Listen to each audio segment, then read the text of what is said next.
not. It was Ugas He that's was mandatory. Ugas mandatory. It was It was Ugas Ugas mandatory. So you mandatory. can't put nothing on Earl.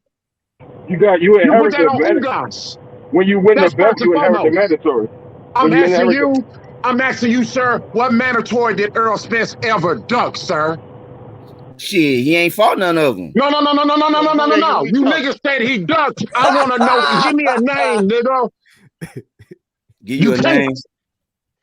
You really That was a bad You argument, think? Mr. Gooch. it was a bad That was a Don't bad let argument. me argument. feel the That's point. nerd. I will fucking wait. Hey, You Mr. brothers Goose, can't you fuck can with go and me. roll out the I'm getting ring. on Brothers Google can't now. Let fuck me do with my me. Google research real quick. You Listen, can't make let an accusation like that and Brothers go can't Google fuck it, Hey, with buddy. hold on, fellas. Hold on. I let's think get back to Zang- this 35% shit. hey, hold on, Woodpack. Hey, Zango just tapped in with us, man. Let's let him pop his shit real quick. Then we go open the panel back up. Zango. Hey, yo, Zango. Going once. Yo. Boogie Going communication. twice. Yo. What up, Zango? Hey, Trilla, what's up? What's good, man? Go ahead and pop the shit, bro. I- You got like 2 minutes, man, before we open No, the I'm just panel up. trying to. I was just trying to figure out what exactly the discussion was about. I was so confused because everybody just started quarreling. I couldn't tell what was happening. It's about the same shit we talk about every night, man. Errol Every Spence and night. Terence Crawford, bro. I mean, it's as simple as that, bro. Go ahead. Okay, all right. Okay, I'll make it fast. My real problem with the entire situation is the fact that we asking if Crawford is a bigger fight than Sean Porter? Do we agree that he's a bigger fight than Danny? Do we agree that he's a bigger fight than Mikey? If we agree that he's a bigger fight than all three of these people, then there's no reason why he can't get a guarantee. He should be getting a guarantee. You understand? If and it can't be a situation where he doesn't get a guarantee whatsoever, yet he's only going to get money on the back end. He has mouths to feed, just like everybody else. He has mouths to feed. He does need a guarantee. The only problem that I have with Crawford is the fact that you're speaking about the hedge fund. Remember the two people who were supposed to give them 25 million a piece, I think, right? Yep. Who were these people? Was that ever identified? Who was it? No, he will not disclose it. Why not? I don't know. That's something you would have to ask him. I don't have a clue. But I would love to know who it was as well.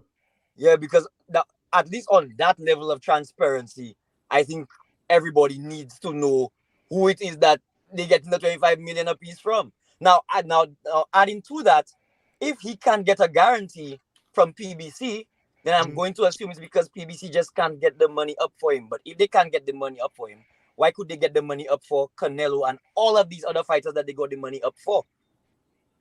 It just seems like a ducking tactic to me. It seems like they're just helping Errol Spence duck. At the same time, I can't say that exactly because that's what Errol Spence is paying Al Haymon for, to try to negotiate the best thing for him. But I guess he's negotiating to help him duck. That's what it looked like to me. Okay. All right, man. The panel is Island back over. brother. That's the whole point about this 35%.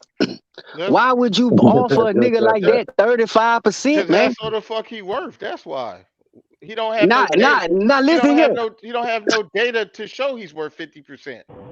I'm telling you, because niggas What you mean he don't have y'all no worried data to about show? what he get, but y'all don't support him, bro. You have no You know data you to ain't bought support none of them weak ass fights that nigga done had so far. You Man, probably listen ain't here, I finna done buy this bought weak all ass his fight. fights and I bought all Errol You ain't Spence buying fights. weak ass fights, bro. and the problem You screaming shit out that weak ass and shit. it's his fault, because the problem why no one buys the fights is because everyone he goes to fight, everyone knows he's going to beat. He's never in a 50-50 Because fight. didn't we know everybody Roy Jones fought he was gonna beat? So is Mayweather that motherfucker that good? I'm What trying did to you figure mean? out what 50-50 fight Earl Spence done had. That's Man, what I'm listen here. saying. What 50-50 Oh, this is fight did another Errol question Spence I want to have? ask. What Zero. power puncher has Errol But Spence ever fought? no. Wait, hold on. Not to cut you off, Haru. I want that first question to answer. What 50-50 fight has Earl had? I'll fucking wait. He done been a favorite in all his fights. Kell Brook. There was not a 50-50 fight. He was the favorite to win that fight, Man, Big Kell Fish. Brook had a broken eye. We done already went through this shit, Big Fish. Come Stop on, it. man. He ain't had no 50-50 fight either. So Anybody- that narrative is dead. And he never fought a power puncher. Listen, Errol Spence never fought nobody that can hit hard. Anyone could be favored in a fight. Like if Bud is a great fighter, Spence. Oh, let me finish. David Avanesian ain't favored. Is he favored? I'm talking Hell about no, that's 98. I'm talking about at the elite. You're talking about at the elite level. Okay, well, You're talking about at the elite level. That ain't no 50-50. Hell no. At the elite level, if it could be a 50-50 fight, but if you favor a guy, you favor the guy. The reason why this fight is so big is because both of these guys are at the elite level. So all I'm saying is this: when it comes to Terence Crawford, the spread when you go to Vegas is always huge on the person he's fighting. Y'all talk about all this other stuff. David Avanesian is the same guy who got walked down by Lamont Peterson. The fight before Lamont Peterson fought Errol Spence, and everyone said So he was what totally happened to washed your up. Danis Ugas in his 4 losses? And what did Ugas do to deserve a 50-50 pay-per-view split? What ass did he put in? Omar Figueroa with 2,000 punches, man. But Ugas never got a 50-50 pay-per-view split He because got his teeth before. no, he did not. You guys, no, he did not. All right, I'm about to pull that shit up. So wait a minute, wait. I want to have you on record. You said Ugas didn't get 50-50 pay-per-view. And pull it up. Hey, mute your audio. Mute your audio. Do the math. I'm about to pull that shit up. Go ahead. Make your point. Make your point. No, I ain't doing no fucking math. I can read. I can read 50-50. So how could it be 50-50 when they saying that 50-50 pay-per-view split? Yes, but right. 50-50 pay-per-view split is 50-50, sir. And that same article that you talking about, in the same article. Hold on, Big Fish. Let me listen to this nigga, bro. He talking some bullshit. Go ahead. In the same article you talking about, when they show what Ugas made in pay-per-view, it would be the same if it was a 50-50 pay-per-view split. There was no 50-50 pay-per-view split with Ugas. There was Y'all hear this in the chat. This nigga said there was no 50-50 pay-per-view split. I ain't talking about guarantee. I'm talking about pay-per-view split. This is what he's saying. Okay. Go ahead. Finish making your point. I already did. When you do Okay. Go ahead, So you know what would have happened if Earl Spence and Al Haymon didn't give in to Ugas's demands? What would have happened, bro? He would have fought Stanionis and prolonged the Terence Crawford fight even further. That's Shit what has already happened. been prolonged for 5 years. Hey, hold on, y'all. Hold on, y'all. Okay, so let me address loyal to the game. Let me zoom in on this shit because I guess he think I'm lying. I guess I lie on my shit now. But this article is coming from DraftKings. It says TS is reporting there will be a 50-50 split of the pay-per-view money. So what the fuck are we talking about? No, hold on. The same. No, ain't no fucking hold on. Can you read? Can you read? The same article. There's the same article that says what they both made in pay-per-view, and it's clearly not a 50-50 split. That's why I said pay-per-view split. I didn't say guaranteed split. I'm not talking about the Spence got 1.5 guaranteed. You're correct. And Ugas got 1 million. That's the difference. But when it comes to you're not listening, my brother. When it comes to pay-per-view share, it states 50-50 all over the fucking internet. The same. What are we talking about, brother? The same article show what they both walked away with after guarantee. In this article right here, and it wasn't the same. Because I don't see that shit. You talking about what they walked away with? I'm talking about pay-per-view split. I'm not talking about the overall guarantee of how much Earl took home. I know he would have made more because, he made a higher guarantee. But when it comes to pay-per-view, 50-50. What are we talking about? The math does not add up with the guarantee and the back end. Okay. So we just going to disregard sources and articles and shit. I got you. Y'all go ahead. I guess I'm lying. I just made this shit up. I pulled this out my ass. I don't know what's so hard for y'all to get about the not giving them a guarantee. You're gonna get fucking paid. What do y'all do? The fighters that's the whole thing. They don't got no money. And old boy was just talking about their good business practices. They're going to use. Man, y'all contradict yourself. Either PBC got good business practices or they don't. My point? Can I finish my point? Yeah. Finish your point. I want to hear it. What's your point? The money, the fighters are. It don't matter if they broke. That narrative is cool. If you want to say the PBC broke, I don't give a fuck about if PBC broke or not. So since they broke and they know they broke, the way that they could figure out how to pay the fighters is we about to sign a contract with y'all.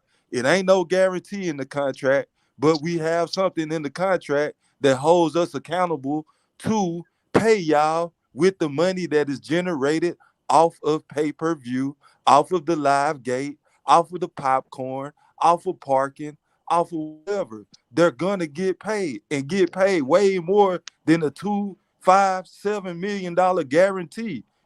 You want them to pigeonhole themselves to a Rudy Poot ass fucking guarantee. They trying to tell you, dumbass, that you can get way money on the fucking back end, but you gotta fucking wait for it. Nah, I want to go buy. I want the upfront money so I can go to the damn crack house and smoke a blunt or some crack as fast as I No, can. big fish. We want That's what stipends. y'all fucking want. No, big fish. We want stipends. We get a check every Man, month you or every 4 don't know months. about that, Brenda. Shut up with that $1,500 check. dumbass shit, man. Oh, That's okay, a rumor. so see That's that's Show, just dumbass show shit me cool. because where Big that. Fish. It's been bro, cool since they Show get me where stipends, that though. shit. So We we want make Why is sure. Big Fish so Brandon why is said it. Big Fish so angry about this? I'm so confused. Why is he so angry about this? If Terence Crawford wants a Hey, guarantee, he don't has every project. right to Don't want a project guarantee. your emotion on me. I'm not What are you angry. I'm what are you talking speaking in about, a bro? slow, What are you talking precise, about? factual manner. No, You talking about I'm angry. I'm I'm asking not why are you angry. so You aggressive did about the I sound situation? angry to you? I'm If not angry. Terence Crawford This is wants a fun. guarantee and he's seen that the previous fights have had guarantees, Damn, you only he has got every Africa on right to here? ask for a guarantee. Yeah. Why not? No, this Nah, brother that from nigga Trinidad. never be on here, Q. Has he ever been? That's Has that Terence nigga. Crawford? Has Terence Mm. Crawford ever been in the biggest fight in the sport? I Neither has suggest you Errol change your Spence. profile pic. That fight was sorry. Okay. What's that boxing nerd? Nah, I said you should change his profile pic for that sorry ass fight. Who you Okay. talking about? Who you talking to? Who do you think? The guy with the ticket in his face. Oh, I can't even see that shit. It's a media What pass, fight is jackass. that? What the frick is a sorry ass fight? What fight is that, boxing nerd? Ocampo. Ah, shit. That was I had a press pass, my media pass, so ain't no ticket. And you're proud of it? Yeah, I'm proud of it. Y'all niggas proud to go to David Avanesian. Y'all acting like it's a fucking David fight. Avocado. Y'all Stay proud right. to go to David that. Avocado. Y'all proud to go watch him fight a nigga that y'all know he's gonna dominate and beat that lost to Lamont Peterson. If Ocampo and David Avanesian were to fight now, Got knocked out by green beans Yeah. already. Let's talk about that green beans, bro. Hey, I don't know if you noticed or not, loyal to the game, but I think whoever Terence Crawford fight, he's going to dominate and knock their ass the fuck out. He don't Period. dominate all his fights though. He gets knockouts. What fight he I hasn't seen dominated? No. I need this one. What fight has he not That nigga be dominated, bro? swimming without even getting wet. Maybe What fight did he not What dominate? fight? This is What very fight did he simple. not dominate, bro? Maybe you don't understand what the word dominate actually means. No one. Oh, you mean like Sean Porter and Errol Spence? Was that a dominating If performance? you're dominating a fight, no one's telling you you're losing going into the 10th round. That's not dominating a fight. Does he have? Okay, so Is Is that what you gonna run with? Is that what you gonna run Bro, with? he didn't dominate, bro. That was a dominating performance against Sean Porter, sir. But let's talk about Errol Spence's performance against Sean Porter. The nigga landed 20 punches by CompuBack stops through 5 rounds. That's a dominating performance to you? Very dominating. Yeah, of course. Very dominating. And CompuBox numbers are not always right. You know that, right? This shit ain't always right. Loyal to the game. I gotta ask you this, bro. I gotta ask you this though. So you saying? I just need to ask this one question. You need to answer me. What you saying? The Porter fight wasn't a dominating fight then? It wasn't. No. But he's the only person to put Porter on his ass though. Again, when you dominate a fight, Damn, Gooch, you keep. Listen, Gooch, stop, man. when you dominate a fight, that's being the fight is one-sided. Shakur Stevenson dominated the Oscar Valdez fight. Sean Porter and Terence Crawford, there was no domination. Shakur Stevenson didn't dominate no Oscar Valdez. Listen, He there was dominated Jamel Herring. Whether the fight was not as close. He dominated Jamel Herring. With that nigga, bro. What are He you talking about? dominated Jamel Herring. How could you sit up? Man, you don't even know what you're talking about, man. You don't know what you're talking about. How could Hold up, you saying he didn't? Shakur didn't dominate Oscar Valdez, bro? No, I said he did. That's not a dominating performance. I used to box. That's not a dominating performance. What did he do?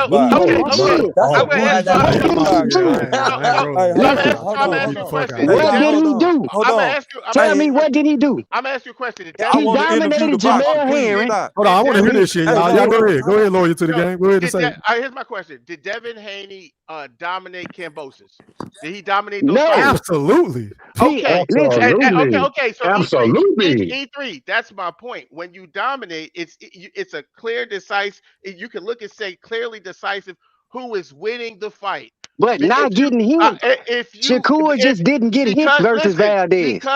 Because you knocked someone out doesn't mean you dominated the That's fight. a part of domination. It's not. It's not. You can go. What is you talking about, man? Okay. That's what I want to know. Okay, so if we look at Diego, what did he do to him? If we look at Diego What you mean? What he do to him? He what he did. I'm gonna give you an example, bro. I'm gonna give you an Huh? example. If you look at Diego Corrales versus Man. Castillo, that was a back and forth fight. Castillo got knocked out in the 12th round. Does that mean that Corrales dominated him? No, it does No, they not. was in a war. They was in a war, and the guy got knocked out. When he fought Sean Porter, he did not dominate the fight. Hold on. So which fight are we talking about Did now? you see the fight between Shakur Stevenson and Jamel Herring?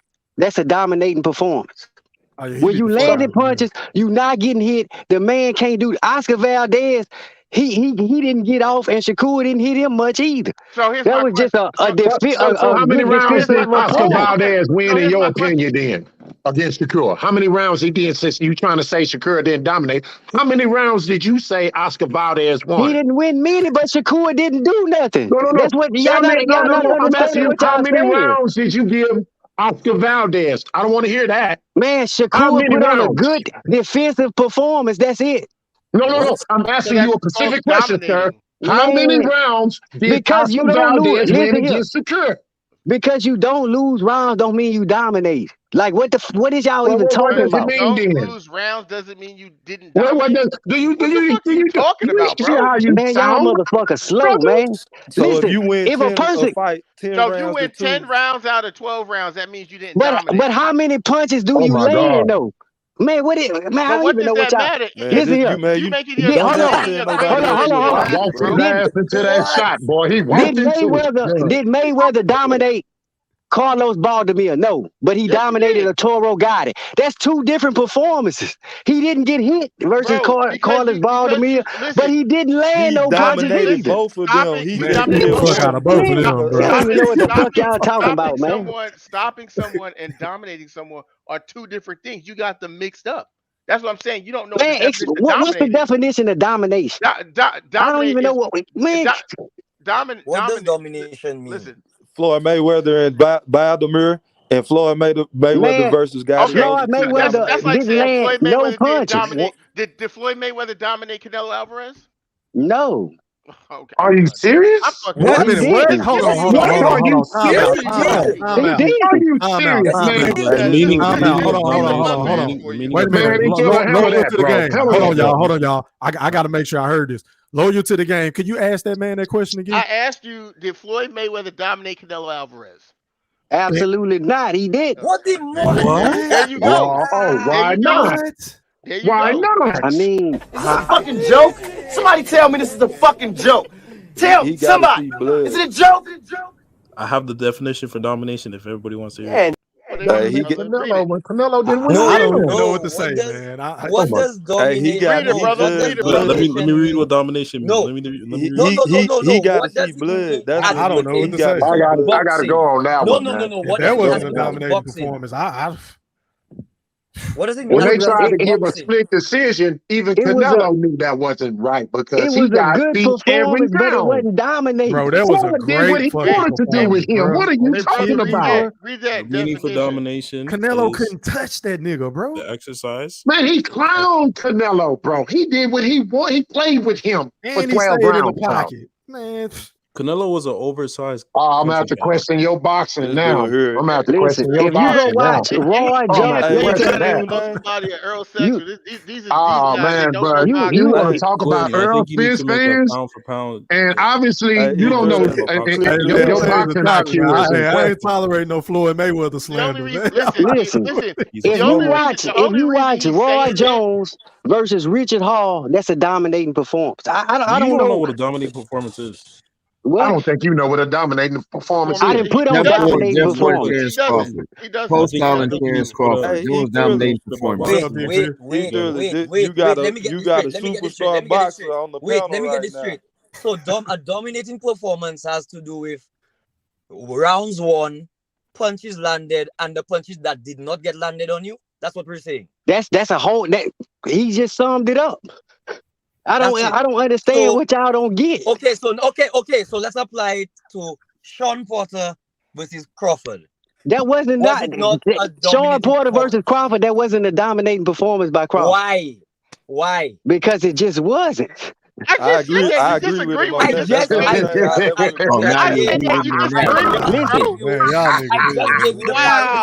gave you the parameters. Whoa, Use bro. the parameters. Just use the parameters.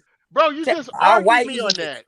Hold up. Can I ask a question? Did somebody just say that Crawford's fight versus Porter was a dominating performance? I said it wasn't. It wasn't. They said it wasn't, Steve. It wasn't a dominating performance. He did a great job of finishing the fight, but it wasn't dominating. Exactly. That's what I said.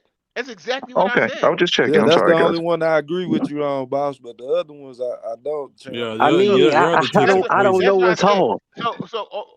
That's all I said was he doesn't. I said Earl Spence has one-sided performance. The only time we didn't see Earl Spence in dominating one-sided performance was against Sean Porter, and we can say maybe the first half of the Kell Brook fight. You wouldn't know maybe to that. That fight as well. Yeah. So for the most part, all of his fights are one-sided. What I'm saying a lot of times. What does that say about his competition? What does that say about his competition? That could just say something about his skill level. Wait a minute. So when you say that for Terence Crawford, Dominic's gonna be trying to hear that shit. You walk right into that shot. That nigga walked right into that shot. E3, I did say that earlier. I said that Crawford and Spence are at the elite level opposed to Porter. I did say that earlier. Gotcha. That's why the fight is a huge fight, because these guys are at the elite level. They're good fighters. They're great fighters, elite fighters. They're at it. That's why everyone wants to see them fight. So all I'm saying is that the reason why Terence Crawford, because I know how to stay on topic. The reason why Terence Crawford doesn't sell is because he fights competition that's a lot lower than his level. It's not just that we choose him to beat the people. Well, that's what elite means. It's just the fact. Yeah, but you can be an elite fighter and fight. Elite means you in a class of your own. You can fight an elite fight. You can be an elite Man. fighter. You can't listen here. If it's 10 people like you, you're not elite. You could be an elite fighter and fight an A-class fighter. You could be an elite fighter and fight a good fighter or a great fighter. If you're an elite fighter like Terence Crawford, who's supposed to be at the pinnacle of the sport, who's #1 pound for pound, and you're running around fighting someone who has been stopped by walked down by Lamont Peterson. Bro, I don't think there's nobody on this panel. I'm pretty sure I'm speaking for everybody that don't want. I mean, we don't want to see this fucking fight that Crawford got up next. So you making that point is like we all agree. Don't nobody want to see that fight. Okay, so this is what I'm like. Okay, can I answer this? I've been wanting to answer this question. Okay, so my question is to you guys that when y'all say all this shit, who was supposed to fucking fight if PBC was anybody but this guy? Oh, hold on. Anybody but Amnesia. Time out. This is what I'm saying now. Shit. How long was Bud? How long has Bud been blackballed from PBC? Y'all couldn't say Bud name until 2 years ago. He could have went the Golden Boy. Oh my gosh, big fish, come on, He's his bro. own boss, ain't he, Mr. Goose? I'm talking. Listen, I'm talking about up until now. I'm talking up until he was free. I'm just trying to say. Can I get a one-on-one with Mr. Goose to you? Up until he was free. No, but let him finish his point. Up until he was free. Up until Bud was free. Bud could PBC, nobody on PBC could say Bud name. Bud name wouldn't even they wouldn't even recognize the WBO, bro. So everybody keep talking about his resume when motherfuckers couldn't fight the man. Mr. Goose to you, man. Mr. Goose to you. We talk about present day since he fought Sean Porter. No. What he said was y'all brought up his resume, like y'all brought up. I didn't bring up his resume. I brought up Avanesian, and I'm saying he's fighting. Mr. Goose to you, people. Mr. Goose to you, yes, sir. Excuse me, sir. I'm listening to you, sir. I got my little 30 seconds, Mr. Goose to you. Yes, sir. Mr. Goose to you. Yes, Then you just asked me, who do we want him to fight? Right? No, I asked, who did y'all? I'm talking about in past tense. Who did y'all want him to fight? When my question was Avanesian. Instead of Avanesian, right? Who would you rather? No, I am not. I did not. Don't put words in my mouth. What I asked. I misunderstood. What I asked. That's what I'm asking. He's trying to switch it up. You switched it up. That's what you said. Go ahead, Fish. Okay. See, come on, Mr. Goose. You keep it real. You try to switch it up. No, I really not, bro. Y'all heard different. What I said was, bro, who in the early when they couldn't say Bud name, who was he supposed to fight? When they couldn't say Bud name, who was he supposed to fight? See, you got me. I'm stumped. I wasn't prepared for the switch up. Okay, so let me just say this. Let me add to y'all a little back and forth y'all got going on. I'm on the boxing scene. This is the list of the welterweights right here. But who did y'all want him to fight outside of Errol Spence, the obvious? But see, everybody keep hollering the PBC. He didn't have to go to the PBC to get a fight. He could have with the Golden Boy. Who else could he have they fought? top dog out. We got the list right here. Who could he have fought, bro? We would rather see Ortiz. Fish, how long do you think it would have taken to negotiate that deal with Virgil? Just out of curiosity, because Bud clearly stated he wanted to fight in 2022. 2-3 months at worst, if both of them really wanted to fight. Since, like in your words, E-Thriller, the fight not happening anyway, and how he done said flip-flop 50 times about he don't want to fight no more. He passed that. How many clips can we find of Terence Crawford saying that? So the fight ain't happening. So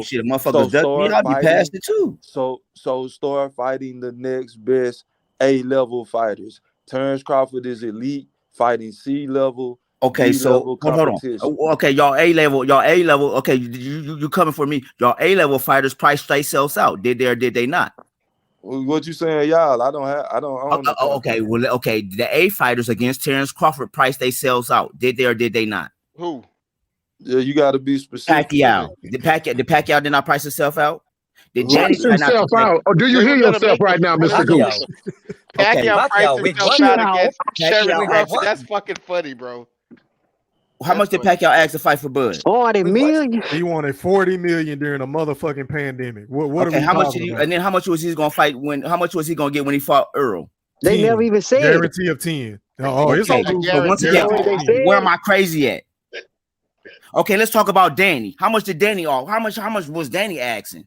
So everything you saying right now. No. I'm gonna answer that one for you. You know what Danny asked for? How much? Danny asked for less than they paid Amir Khan, and they paid Amir Khan, and Danny beat Amir. Danny never asked for nothing. Danny didn't ask for shit, bro. Danny's team didn't even get back to Team Crawford. What are you talking about? That's a lie. They offered him $3 million plus pay-per-view upside. He elected to fight fucking Adrian Granados for $1 million. Are you kidding me? Stop it. So once again, okay, Keith Thurman. What did Keith Thurman ask for? What did Keith Thurman do? Allegedly 10 million. Allegedly. Yes, for 10 million. Yeah, Keith Thurman asked for 10 million. Okay, so once again, no, y'all. Okay, so once again, all these fighters, y'all talking about who could he have fought? They went to the table with him. How come they didn't come back and say, well, this, and this? Bob Arum came back on. Well, I won't say that. I won't say the name of the station because E3 don't. Yeah, please don't. Thank you. Right, my brother. But I caught myself. But Bob Arum came back on another boxing panel that a lot of people know and stated that Keith Thurman did come back with a fair offer to fight. But didn't Bob Arum say Errol Spence was scared of Terence Crawford? Bob Arum is a legendary promoter. That's what he did for Manny Pacquiao and Floyd But I'm just saying, like, if you gonna quote Bob, quote everything he say. He said it because I showed it earlier. He said it for a fact, multiple times. No, of course that's his opinion, though. But didn't he say this? But didn't he say the same thing about Manny Pacquiao and Floyd Mayweather? I mean, that's his job is to do that, to build the fight. And to be quite honest, this fight is really as big as it is because of Bob Arum. To be honest, because Terence Crawford didn't do a lot of talking, and when this fight is big as it is because of people like E-Thriller. Terence Crawford pulled up on the fight is big. That's how it got big. It's not. The fight was big before that. Everyone got this excited fight when they saw is big because people like E-Thriller on YouTube promoting this shit. They not getting no. I'm just saying media outside of YouTube people. The time that Terence Crawford had stepped into to welterweight, Bob Arum came out and stated that they only wanted to fight Errol Spence because Danny Garcia, Keith Thurman, and Sean Porter were not elite fighters. And he kept going at that point. He kept talking about the 50-50 split. Bob Arum did all of that stuff. He did the same exact thing he did with Manny Pacquiao and Floyd Mayweather. He attached Terence Crawford's listen name listen to what you're another saying. Now fighter. you doing now. Okay, so but He then attached him to another fighter and said he was scared, and then had him fight his leftovers. It's the same old game plan that he did with Manny Pacquiao and Floyd. Wait a minute. It's the So we same gonna shit. sit up here and act like Terence Crawford wasn't calling out Keith Thurman and Earl Spence? No, Everybody the at only person 147? he called out when he He initially didn't. He got didn't to need Bob to do 147 that, bro. was Keith Thurman. Well, He no, called out he Keith called out Thurman. Earl Spence as He well, bro. he said he wanted no, all he the did top not. welterweights, No, bro. no, Hey, He called out when Keith he Thurman. finally got from behind that you got fence, all these he sound ran bites, bro. to You got all these sound bites, Afghanistan. but we can tell the truth. For the time he got, Well, when do I ever not tell the truth? I'm just saying, for the time he got to 147, when he was asked from ESPN who he wanted to fight, he said he wanted to fight. We talk about Bud. He said he wanted to fight Keith Thurman. That's what I just said. I just said Right, that. but no, Didn't I but you just said say that? no, but you said and Earl Spence, which is You not true. did say Earl Spence as No, well. he did. He No, did he say did. No, he did That's a not. fact. Errol No, Spence. no, He he did say did. He No, Errol he said did. Spence. Earl No, Spence as well. he did not. Okay, He did not. okay, bro. You talking to a nigga with an 18-part series on this shit. Well, go ahead. I got an 18-part. Hey, as a matter of fact, wait a minute, hold on, y'all. Hold on, lawyer to the guy. I'm gonna let you speak. You done left several comments on them videos, so I don't know if you done watched them all, but maybe you need to go do some more digging and research on my shit, because I got all this shit in that shit. Just FYI. Listen, I know one. So you talking to a nigga that know what's going on? I know a couple things you don't have with inside your videos because they don't exist. Go You ahead. don't have Terence Crawford calling out Errol Spence when he was at 140, which Terence Crawford has lied numerous times and said that he has never called out Errol Spence when he was at 140. If you got a clip, pull it up, because you don't, right? On ESPN, when he was asked coming up, they asked him if he wanted that Spence was the special cat in the eye test. He said the eye test can lie to you. He said he wanted Keith Thurman. And we go look at the Jeff Horn fight and the post fight of the Jeff Horn fight. Can I finish?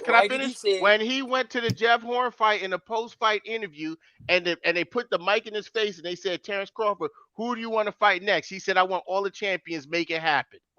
But the next fight going into David with Jose Benavidez, Bob Arum started bringing up Errol Spence. That's when Bob Arum started bringing up Errol Spence.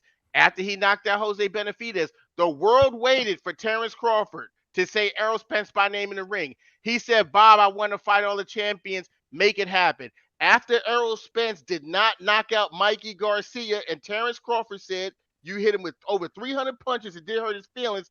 That's when he started to call Errol Spence out by name. No, bro. No, bro. Pull up Conference was on ESPN. Stephen A. Smith asked him When would he fight. Stephen A. Smith actually asked him if he wanted to fight Errol Spence, that's when they were asking him who he wanted to fight at 147. He said he wanted to fight Keith Thurman because Keith Thurman Hold had on. the Hey, belt. Taylor trying to So they talk. asked him if he wanted to fight Errol Spence. And he said, if Errol Spence has the belt. Oh my God. I don't know what's happening with Zango. Hey man, I do not own the rights to this content. This is for educational purposes only. See, me personally, I always believe in to be the man, you got to beat the man. And Spence is not the man at 147. Who's the man? Keith Thurman. Based on resume. Keith Thurman. I don't know about that. I don't know about that, Terrence. I really don't. No, Terrence, right, based on resume, but what we're talking about is the eyeball test. I'm talking about the eyeball test. I mean, I understand he's a champion. I understand he's got more fights, but look, when I see Keith Thurman, I see very, very good. When I see Errol Spence Jr., I see special. Yeah, I do too. The eye test can lie to you. The eye test can lie to me? It can lie to you. That's almost blasphemous. It can lie to you. That's almost blasphemous. Well, Terrence, Errol Spence might be watching. You saying that about Errol Spence just going to stoke that fight now. That's okay. He's good with it. To be the man, you got to beat the man. You heard him. Are you what? Keith Thurman is the man at 147, and to be the man, you got to beat the man. He's number one welterweight right now. And you just don't see it with Errol Spence. Hold on, man. No, I see it, but he's not number one. Let me say something for the record. Keith Thurman fights Errol Spence Jr. Errol Spence is going to beat him. You don't know that. I'm telling you what I'm saying. I'm saying he's going to beat him. And then he'll remember what you just said. Errol Spence will remember what you just said on national television, Terrence. And then you know what I'm going to do? I'm going to stand up and say, let's get it on. Go ahead, fellas. So that's wait, hold on. So you played that and called that a call out? That's a call out? Someone What? has to bring up the. Someone has to. He's Wow. talking about another fighter, and someone has to Bro, bring up he that said fighter. Keith Thurman was the top guy. Exactly. Hold on. Stephen A. kept pressing the issue. Hey, I think Earl Spence is special, which we all agree. He said, I think Earl Spence is going to beat Keith Thurman. He was like, he's going to see this. He's going to hear this. And then Terence Crawford rebuttal was, hey, well, you know what I'm going to say? Let's stand up and make it happen. Right. That's not a call out. You said he's been calling him out since what? He's been calling him out since 140. Okay. He has I'm not gonna been pull up calling him another out. one, bro. Good. Y'all That's not a good. call out. Hey, yo, man, like you gotta spell it out for him. Like, I mean, come on, that's a call out, dog. I don't. If that ain't a call out, I don't know what it is, bro. Okay. So basically, if you want to fight somebody, right, and somebody brings up another opponent and you says I'll fight him, that means you called that person out. He When put the him other on person notice. brings up the opponent, that's not a call out. He put him on notice. A call out So is what what? Spence said in the ring. What does Earl, Crawford have to do? That's what I want to know. he got to make the fight and stop crying. That's what he got Nah. to do. Bro, Tommy we've made been the trying fight. to make the Listen. fight for 4 fucking years. Yeah, Earl was they the one done that had a pulled- he plan. done- Wait a he minute, done can you pulled up address on him and Earl in this everything. fucking plan? Because I have yet to hear you hold Earl Spence accountable at all since you've been on my panel. When are you going to hold Earl Spence accountable for his fucking action? But accountable for what? Accountable for all. He said he's the Accountable for boss. saying you on the wrong side of the street. Oh, you ain't fought nobody. Oh, go get a belt. Oh, once you go get the belt, I'm going the easier fucking route. Oh, I'm worried about my cows and chickens and shit. Hold on. Let me finish. Hold on. I'm fight ready to go Canelo. to a Terence Crawford fight only to go to one and leave out the motherfucking Mandalay Bay. You don't even try to jump in the ring. You don't want to do no interviews to promote the fucking fight. You don't want to be undisputed. So you don't see any blame on Earl Spence whatsoever? I don't see any blame. No. Wow. You're Earl sexual, bro. I mean, that says it all right there. That says it all right there. You Earl sexual. How am I supposed to see blame if a person didn't go in the ring? Terence Crawford never went in the ring. They stopped him from going to the ring. Hold on. Terence Crawford. They stopped him from going to the ring. You mean tell me they didn't stop him when he tried to get in the ring with Earl Spence? These two guys were on two different. That man went to Dallas, man. Hey, but you see the difference in between Terence Crawford fans and Earl. Some of you Earl Spence, not all of you, because my nigga Q will hold Earl accountable. Big Fish, he's so and so. But niggas like loyal to the game boxing can't even keep it real sometimes. Say, you know what, you got a point, E.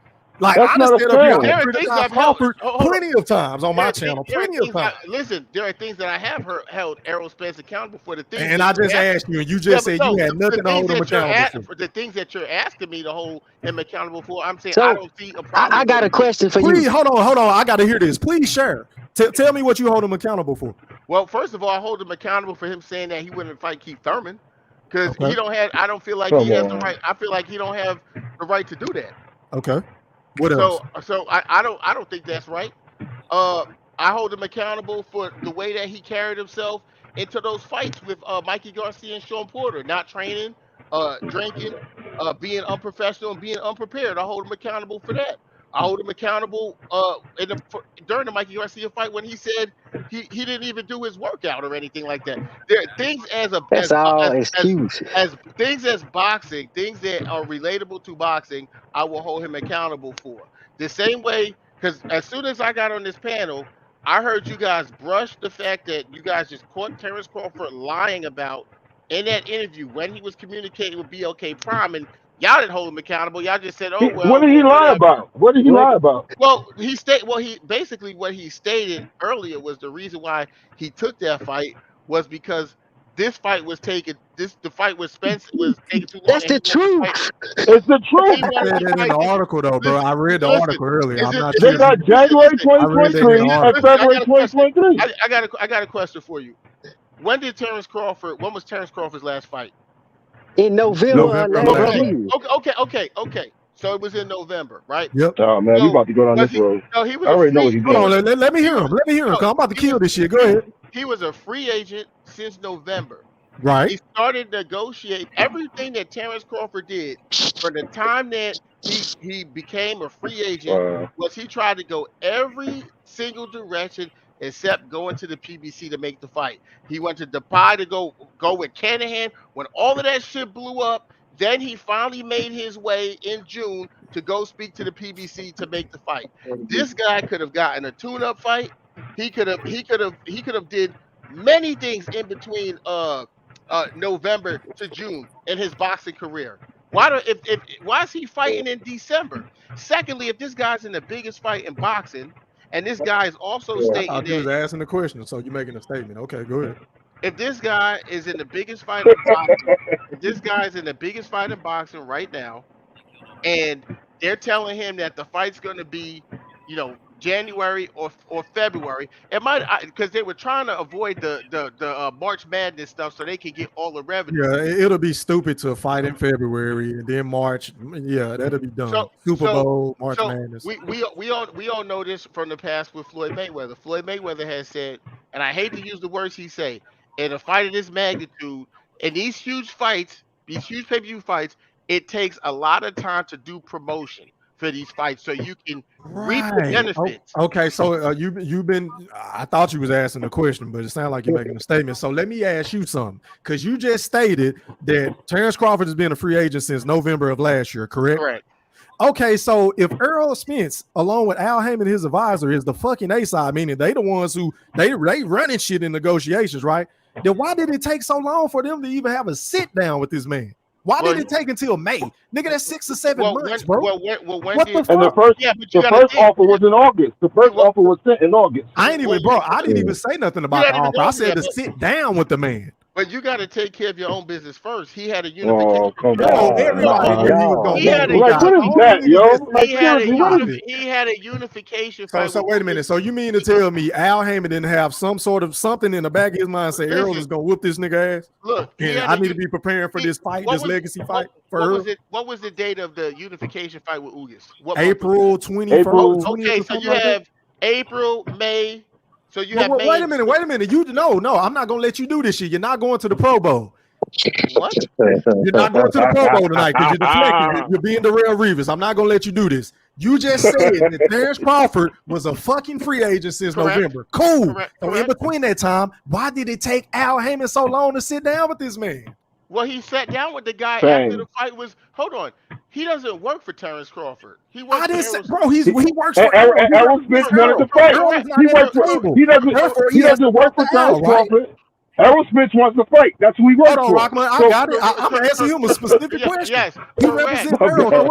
I know it's obvious he doesn't work for Bud. He works for Errol. So why did it take so long? If they wanted to make the fight in 2022, then why in the fuck did it take so long to sit down with this man? Like I said, they fought. He had a unification fight in April. My god! He had oh my god! You going to the Pro Bowl? How is that? How is that a deflection?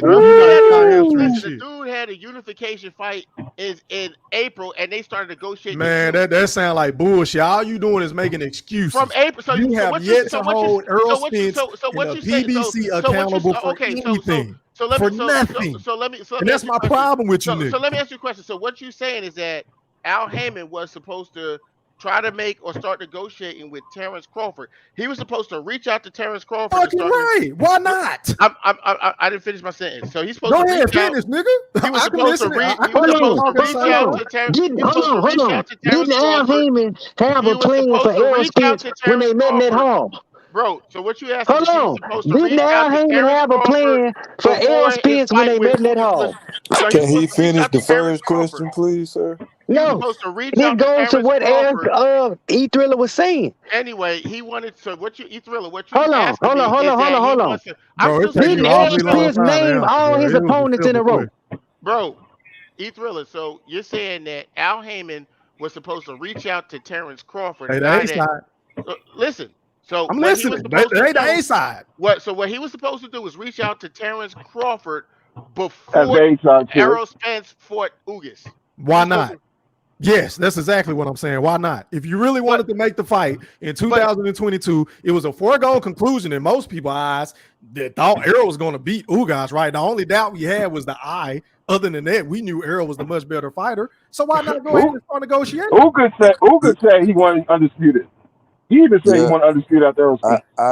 Everybody knew Terence Crawford was next, bro. If you really wanted to fight. Hey, E-Thriller, you remember when Crawford and Spence met up in the hall and they Errol Spence laid out the plans Al Haymon had for him? Yes. So don't tell me Al Haymon don't think about the future. Exactly. Everything is lined up. Everything is strategic, bro. Stop it. Most things, all those things are strategic when it's under the same umbrella. Oh, come on, There man. you go. There I you could go. I could The man's concede a that free that agent, Crawford. bro. He's a free agent. Stealing his skin. The man went everywhere but the PBC to try to make the Man, fight. they went from Wait a Bob minute, Arum to Daniel Canahan to this and that. Come on, man. He went If they wanted to, he listen went here. everywhere but You to the just, PBC hold on. to make the fight. How can you wait a minute? How can you sit up here and say that when you just got on him for not mentioning the 2 hedge fund companies that he claimed he had to make the goddamn fight? What? I didn't mention anything about no hedge funds. You said something earlier about, why didn't he disclose? Why didn't he have any I transparency? never said that. You got no. I never okay. spoke Well, about somebody that. said that on the panel. Yeah. So did you not want to know who the trend? No, I never asked. Oh, okay. 'cause I So don't you really didn't want to care. know nothing about that money. Okay. No. Okay. No. Okay. No. My apologies. Because I don't understand. I don't understand why Terence Crawford would even think that a Hold guy. on. Errol Spence told you why. He said that 25 million benefit you and this benefit me. That's what he said. That's crazy for him to even That's what Errol think Spence about. said. Errol Spence said the amazing. 25 million To me, it's benefits amazing. Terence Crawford, and he getting a higher percentage, and that he was happy with, and that That's benefit exactly what him. he said on his Twitter. That's what he said. Yeah, of course. Yeah, it He did. said That's why right. He Terence said. Crawford What tried you to saying make that? it He happen. said that. He said he 25 had a million was projection of what he was going to get, so and he was cool happy with with it. He was cool with it. Correct. Exactly. Yeah. So why you saying why would Terence Crawford do this and do that? He want to benefit himself. Same way Errol Spence won't. But Terence Crawford don't have no network or nothing. You like Terence why would Crawford you? ain't the agent. Listen, hold on. What are you talking about, Listen. When he had a network, they didn't want to work with him because Listen, Bob was greedy. I'm just If saying Terence that. Now that he Crawford, don't have a if network, Terence now it's Crawford, still a hold on, problem. if Stop. Terence Crawford don't got a network, why is he fighting December 10th if he don't got a network? That's not a network, genius. That's called an app. That's called. Okay, loyal to the game. Hold on. I will will give you that. But what happened when he had one? It was still a problem. They said he was on the other side, bro. Yeah, in E3 is because the suits had issues with each other. You have to remember. Well, how did Wilder and Fury fight? Exactly. Wait a minute. And did he or did he not say that Al Haymon allegedly said, ain't nobody else gonna touch this fight? Correct. So even if he had a promoter in the network, they still wasn't fucking with it, bro. But you contradicting yourself. No, I'm not. My point is, why would he even bring that to the table? Al Haymon is responsible for 4 of the top 5. He brought it to the table because they had no money. Bro. That's why he brought it to the table. Anyway, Al Haymon is responsible for 4 of the top 5 grossing pay-per-view fights in the history of the sport. Well, why they can't pay the guarantee? Why can't they pay for the guarantee? Floyd Mayweather responsible for that. No, Al Haymon responsible for that. I'm not giving Al Floyd Haymon all that fucking credit. I ain't seen Al Haymon promote one fucking fight to do one interview. Come on, man. Man, Exactly. Al Haymon basically wrote tailed off Richard Schaefer and Golden Boy. Stole all their fighters. He got all his prestige from one fighter as Floyd Mayweather, but that was just an anomaly. That's it. Al Haymon ain't no good businessman like you out here saying. If he was, they would have money to pay. First of all, let's not forget that boxing is Al Haymon's side hustle. That's not even the main shit he do. For you to sit up and say that the man, for you to sit up here and say that man's not a great businessman. That's the best point you made all night. Hold on. You said Terence Crawford wasn't a great businessman, but the nigga about to get 10 million. I'm just saying, Al Haymon, for you to sit up and say he's not a great businessman, and this man has done business with the likes of Michael Jackson, Drake, Patti LaBelle. Man, that ain't got nothing to do with boxing, man. Okay, he can be a good businessman all he want, bro, but he's not good for boxing, in my opinion. Listen, he has his company on a fucking island. It's not helping us fight fans get the price we want. I agree with you on that. So fuck Al Haymon. I agree with you on that. Yeah, I'm saying fuck Al Haymon too. But what I'm saying is that this man has a history of not just in the sport of boxing, but in the music business to throw big events that gross a lot of money. And hold on. I got one question to ask you. Was the PBC and Errol Spence trying to make the fight happen? Hey, what's this dude's name? Was the PBC trying to do what? Was they trying to make the fight happen? I hope I'm saying his name right, Haru. Yes. Hey, Q, we got a new one.